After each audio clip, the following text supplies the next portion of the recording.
आप सभी का स्वागत है। एमसीसी ने एक बहुत इंपॉर्टेंट नोटिफिकेशन जारी किया है माइग्रेशन को लेकर।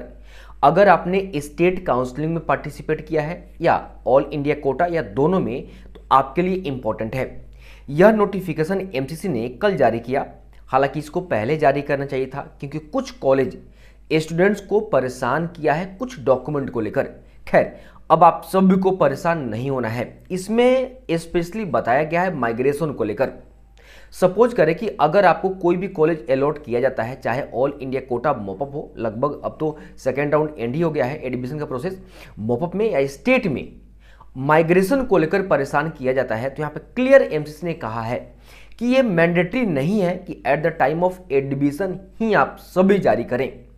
इस नोटिस में यह मेंशन नहीं किया है कि स्टेट में या ऑल इंडिया कोटा में। खैर, ये मेडिकल काउंसलिंग जारी किया है तो हम इसको स्टेट के लिए भी वैलिड मानकर चलेंगे, क्योंकि रूल्स सभी मेडिकल कॉलेज पे लागू होता है। ऐसा नहीं है कि हाँ सिर्फ ऑल इंडिया कोटा में ही लागू होता है, स्टेट में लागू नहीं होता है, ये सभी में लागू होता है। ठीक है, अगर आपको माइग्रेशन को लेकर परेशान किया जाता है तो आप सभी को यहाँ पे क्लियर नोटिस दिखा देना है उस पर्टिकुलर कॉलेज को। हालांकि कॉलेज अब आपसे माइग्रेशन को लेकर परेशान नहीं करेगा।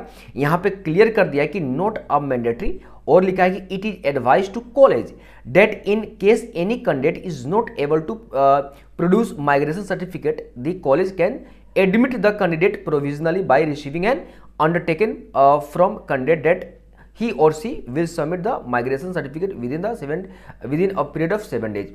मतलब 7 दिन के अंदर आपको जमा करना है। हालांकि 7 डेज ही लिखा है, इसको 30 to 45 डेज का समय देना चाहिए, दिया जाता भी है। ठीक है, आपको परेशान नहीं होना है। इनफैक्ट अगर इनकम सर्टिफिकेट भी पेरेंट्स का मांगा जाता है तो आपको परेशान नहीं होना है, आपको टाइम दिया जाएगा।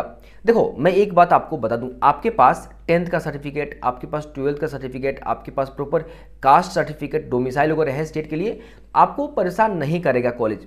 कुछ कॉलेज परेशान करता है, आपका राइट बनता है कि हाँ उनसे इस चीज़ को लेकर डिस्कशन क्लियरली करना। ठीक है, क्योंकि सुप्रीम कोर्ट का क्लियरली आदेश है।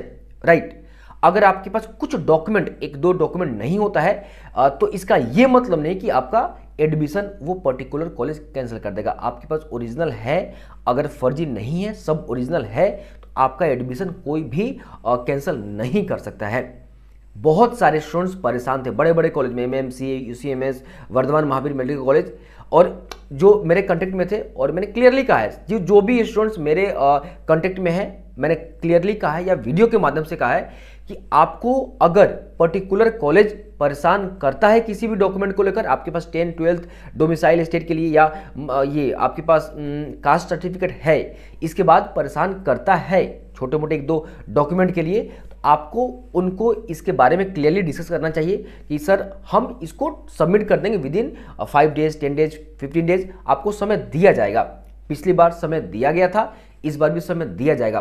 तो स्टेट का सेकंड राउंड अभी बाकी है। अगर इस तरीके का प्रॉब्लम आता है तो आपको डिफेंड करना है, और डिफेंड का मतलब नहीं झगड़ा कर लेना है। ठीक है, मतलब उसको पोलाइटली आपको सर से रिक्वेस्ट करना है कि सर हमें समय दिया जाए, जो भी प्रॉब्लम है उस प्रॉब्लम को आप सभी वहाँ पे जो भी एचओडी बैठेंगे डॉक्यूमेंट वेरिफिकेशन के लिए, उनसे एक्सप्लेन करना अच्छे से और उनको संतुष्ट करना है। ठीक है, आई बात समझ में ना। अगर आपके पास स्पेलिंग वगैरह मिस्टेक्स है तो आप एक काम कर सकते हैं, एफिडेविट बनवा कर ले जा सकते हैं। हालांकि कोई दिक्कत नहीं है। देखो, आपके पास कोई डॉक्यूमेंट नहीं है तो आपके पास एक्सप्लेनेशन होना चाहिए करेक्ट, ताकि सामने वाला आप सेटिस्फाइड हो, ये इंपॉर्टेंट है। अगर वो सेटिस्फाइड हो गया तो कोई कन्विंस हो गया तो कोई दिक्कत नहीं है। ठीक है, तो बस अभी के इतना ही। कोई भी डॉक्यूमेंट की वजह से आपका एडमिशन नहीं रुकेगा अगर ओरिजिनल डॉक्यूमेंट है तो। ठीक है, तो मिलते हैं अगले वीडियो में। अभी के इतना ही, चैनल को सब्सक्राइब कर लीजिए।